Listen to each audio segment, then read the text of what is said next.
ایک اور طریقے سے میرے اور آپ کے پیارے آقا نے ہمیں زبان کی حفاظت کا کیسا خوبصورت درس دیا۔ حضور فرماتے ہیں علیکم بالصدق، بھائی سچی بات کیا کرو، فإن صدق یہدی الی البر، سچائی انسان کو نیکی کی طرف لے جاتی ہے، وَأَنَّ الْبِرَّ يَهْدِي إِلَى الْجَنَّةِ، اور پھر وہ نیکی بندے کو جنت کی طرف لے جاتی ہے۔ سچائی نیکی کی طرف لے جاتی ہے اور نیکی جنت کی طرف لے جاتی ہے۔ مَا يَزَالُ الرَّجُلُ يَصْدُقُ وَيَتَحَرَّ الصِّدْقَ حَتَّى يُكْتَبَ عِنْدَ اللَّهِ صِدِّيقًا، میرے اور آپ کے کریم آقا علیہ السلام نے فرمایا سچ بولتے رہو۔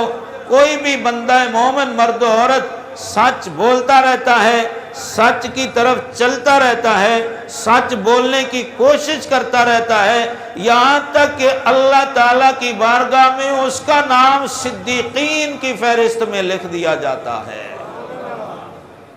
اس کا نام صدیقین میں۔ وَإِيَّاكُمْ وَالْكِذْبَ، اور حضور نے فرمایا بھائی اپنے آپ کو جھوٹ بولنے سے بچا کے رکھو۔ فَإِنَّ الْكِذْبَ يَهْدِي إِلَى الْفُجُورِ، جھوٹ گناہ کی طرف لے جاتا ہے۔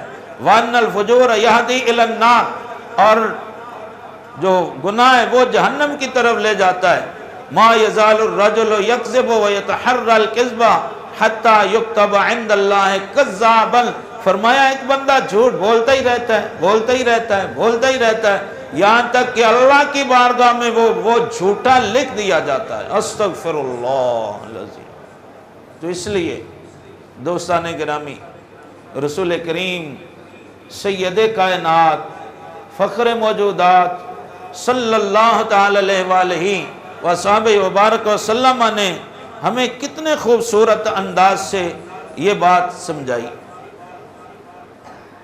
اچھا، ایک آج کل جو کچھ لوگ کرتے ہیں، محفل میں بیٹھے ہیں، مجلس میں بیٹھے ہیں، ایسے ہی ویکھی میں انہوں گال کہنی ہوں تو ویکھی انہوں کہیں مرچان لگ دیاں، ویکھی پھر کی ہوندہ، دوسروں کو ہنسانے کے لیے، ویسے ہی دوسرے لوگوں کے سامنے اس کو مذاق کرنے کے لیے کوئی نہ کوئی جھوٹ اس کی طرف منسوب کر دیتے ہیں، اور پہلے لوگوں کو کہہ لیتے ہیں، آنکھ مارتے ہیں، اب ویکھی میں گال کرنی ہے تو ایدہ ویکھی انہوں کی ہوندہ، وہ بات جھوٹی ہوتی ہے۔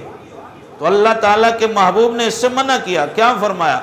قال رسول اللہ صلی اللہ علیہ وسلم ویل لمن یحدث فیکذب لیضحک بہ القوم ویل اللہ ویل اللہ، 3 مرتبہ میرے اور تمہارے آقا نے فرمایا تباہی ہے اس بندے کے لیے جو لوگوں کو ہنسانے کے لیے جھوٹ بولتا ہے، کہ میرے جھوٹ بولنے سے لوگ ہنسیں گے، ایسی کسی پر کوئی تہمت لگائے گا، اس کا کوئی عیب اس کے منہ کے، وہ بھی بیٹھا ہوا ہے تو اس کے سامنے کوئی ایسی بات کرے گا جو اسے پسند نہیں ہے تو لوگ ہنسیں گے، مذاق کریں گے، مخول کریں گے، ٹھٹھا کریں گے اس سے، تو پھر سارے ہنسیں گے، تالیاں بجائیں گے، تو پھر دیکھا کہے گا اور نہیں میں تو ویسے ہی تینوں مذاق کر رہا سا یار، ویسے تیرے نال دل خوشیاں کی تھی۔